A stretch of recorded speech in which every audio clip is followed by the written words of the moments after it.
Welcome to the Banker Lamp. Please enjoy the video. You start by preparing the Metrotech Locator. This saves time and prevents false readings. First, charge the internal battery to at least 80% and attach the antenna firmly. Once done, insert fresh batteries if using the handheld backup and power the unit on. Make sure to select the correct frequency band for the cable or pipe you plan to trace. Set attenuation to 0 dB so the initial signal is strong. This ensures you begin with a clean, predictable baseline for locating. Next, you inject and trace the signal. This is the technical core of locating work. Connect the transmitter directly to the conductor when possible, or use the clamp for live lines.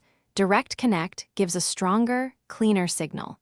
Then increase transmitter output slowly until the receiver shows a stable peak on the meter bar. As you sweep the receiver at about 45 to 60 cm above the ground, rotate the unit to find the loudest audio and highest meter reading, because that alignment guides you to the conductor path. Finish by confirming the route and handling common errors. Accuracy matters. Mark the path with flags as you go and take depth readings every few meters to confirm consistent depth. This verifies you're tracking the same utility.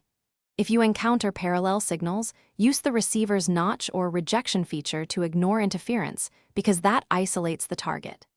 If the signal is weak, recheck transmitter clamps, increase output, or try a different frequency. These steps resolve almost all locating problems and keep you safe. Thanks for watching. If this was helpful, leave a like and consider subscribing. See you next time.